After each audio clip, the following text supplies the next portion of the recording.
Engineer Paul. Bati ka! Hi, Emelisa!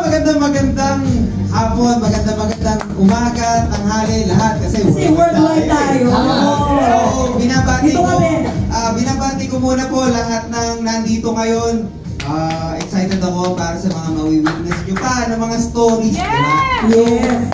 Pakilala ka na, be? Una sa lahat, syempre, thank you, Lord. Yes. Thank you, Lord talaga. Kasi talaga, pangarap ko ito dati. Oo! Nanonood ka lang dati doon. Nasa likod po ako. Pag millionaire night, galing. So, pakilala muna po ako. I'm Paul Deliosa, Industrial Engineer by profession. So, isa po ako sa, ayan po, ito po yung family ko. Family namin. Pangalawa po ako sa mga... Sino yung baby? Ako po yan. Grabe ka? Baby po ako. Dito kami para kita ka sa labas. So, pangalawa po ako sa magkakapatid. Ayan, makikita niyo po. Ano po kasi ko talaga GM eh. Masasabi kong ako po yung tinatawag na black sheep. May katigasan ang ulo mo. Ayan, so, bata pa lang po ako, matigas na po talaga ulo ko. And talagang out of this world yung mga kalokohan ginagawa. Hanggang sa nag-high school ako, nag-college ako talaga. Sakit po ako sa ulo ng magulang ko.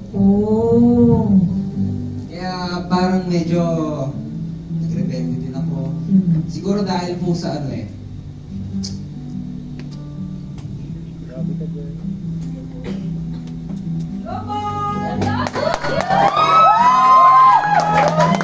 So, Paul, walang direksyon ng buhay dati. Yun yung summary nun. Wala kang direksyon sa buhay, matigas ang ulo mo, rebelde kang anak, black sheep ka, akala ng parents mo, parang hanggang doon na lang yun. Yun na yung tingin nila sa'yo. Okay. Ngayon yung pagiging engineer ba, gusto mo talaga yun? Actually, pangarap ko talaga mag-engineer talaga. Ang pangarap mo talaga siya? Bata pa lang po ako, GM. Ina-idolize ko na yung ninang ko. Ayan, si Ninang Lisa ko, ayan, isa sa mga sponsor, sa mga mga business partner na nagtiwala sa akin, GM. So, gusto ko talagang maging industrial engineer. Ayan. So, gusto ko po talaga maging industrial engineer or kahit anong engineer. Pero, GM, gusto ko talaga, sa totoo lang, malaki sahod. Gusto mo na malaki sweldo? Opo. Kasi ang ninang ko, sabi ko, 6 digits sinasahod. Sabi ko, ay siya. So, mag-ay na lang din ako. Yan po. So, what happened, Paul? Nung time na naging engineer ka, ano ang naging realization mo bago ka pumasok dito? Actually, GM, sobrang nabibless ako. Very grateful pa din naman ako. Ayan, GM, grade 6 ako, nakalagay dito, ano yung ambition ko, to be an industrial engineer. Ay, oo nga. Yes. Pangarap na ba? Pangarap ko po talaga, nung bata pa lang po ako.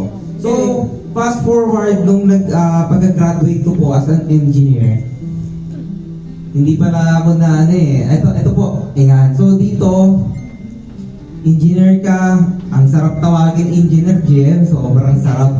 Pero pagdating ng atrenta na, tamad ulo na ako nun eh. Siyempre, aware naman tayo na lalong-lalo na sa mga engineer na nagsisimula pa lang, ay mahirap po talaga yung 6 digits agad or malaking sahod. That's the reality. Tama naman. Diba? Dadaan ka sa mahabang proseso. So ako po, di GM, dito talagang sa work ko, pumapasok po ako dito, sumasabit pa ako ng jeep. Ganon. So, hindi po madali mag-empleyado, 'di ba? Wala naman pong madali sa pagyaman. So dito tiniis ko po yung araw-araw ako nag-a-alarm, nakikipagsiksikan ako sa traffic, lumuluwas ako from Bulacan hanggang Manila para lang makarating dito Manila yung work mo. Yes po. Ilang years ka nagtrabaho, Paul? 7 years po yun. 7 years na na-experience. Matagal Coach din yan, Ben. Super tagal. Yes. Now, paano mo nakilala ang JC? Paano na-introduce sa'yo? Kaya po, GM, nakilala ko po ang JC through social media po. Ano nangyari? May nakita po akong isang tao na sobrang na-inspire po ako. And then nag-inquire ako doon para, kasi sabi ko, ano ba yung ginagawa ng tao na to na hindi ko ginagawa? Eh, parehas lang naman kami ng hangin na hinihingahan. Ayan. So, nung nakita ko yun, GM, medyo nung una, syempre, pinag-isipan ko pang konti, pero talagang nung nakita ko na siya, na-realize ko na kailangan ko na siya simulan, GM, yung motor ko na mahal na mahal ko po ito, di baling butas-butas yung underwear ko, basta maganda yung motor ko, binenta ko po. Binenta mo yung motor mo para Pang kapitan dito? kapital ng negosyo. Jeff, akala ko pumoporma lang pala. May kwento pala. Uy, grabe yan ha. Biruin mo yung Letting- sacrifice. Letting go of the good for the best. Grabe, sacrifice. Gumagawa ng paraan ng GM. Oo. Coach, kasi kung ang iba niyan, pag mahal na mahal nila yung gamit nila, di nila yung pakakawala. Hindi po, GM. Ano mali? Okay, Jeff, paano ko na puging-pugi ka rito eh. Ang lakas ng dating mo pero inilet ko mo. Sabi ng iba nito, makahanap na rin ng motor. Magbabantaan mo na rin yung motor mo. Mag-a-upgrade ako. Last day mo na to. Okay lang yun, Jeff. Ako mamaya pagbantayan yung motor ng kapitbahay. Yun lang. Delikado yan. Tuloy mo. Oh, so ngayon, nakita mo yung business, social media, hindi ka una naniwala, pero binalikan mo pa din. Opo. Sino yung tao na yun? Si Coach Kem tsaka si Coach Ray po. Coach Ken! Coach Ken! Kayo pala! Ito pala yun! Jim, last year lang yan ah. Ay, mukha dito, haba ng hair mo. Stress po ako ng GM. Oo. Jim, ngayon ako naniniwala. Ang galing na effect ng JC Organic Barley. Bumata, Jim. Bumata, Jim. Ang galing! Nakaka-bless! Nice! O, ito siguro ang tanong namin. Bakit mo na sineryoso ang negosyong to? Kahit na meron ka namang background, pwede ka namang may comfort zone ka sa pagiging industrial engineer. Actually, GM, unang-una sa lahat, syempre ang tinitingnan ko kasi dito, GM, yung family ko. So yun nga, GM, komplikado po kasi yung family na meron ako. We're complicated. Gusto mo makabawi? Hindi, broken po kasi yung family na. Broken. And ayokong dumating sa point na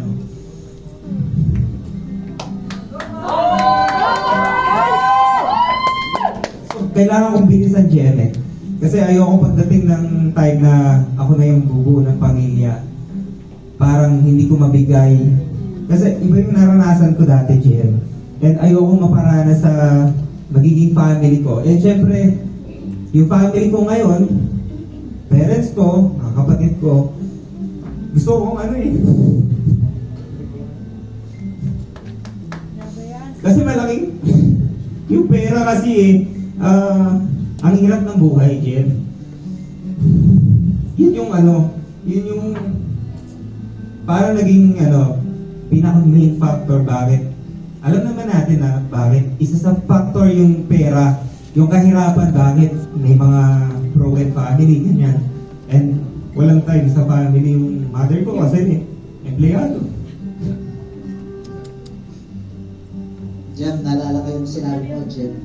Naalala ko yung sinabi mo, Jim, na pag-uwi sa bahay, ang karaniwang dahilan ng pinag-aawayan. Now I understand kung bakit siya rebelde Tama siya. at bakit naging ganun siya nung una because of broken family. Alam mo, Paul, maganda yung ginawa mo ngayon na ginamit mo motivation yun na ayaw mo mangyari sa family mo, na maging mapagpalit mo yung oras sa mga pamilya mo kapalit lang ng malaking sweldo. Yes!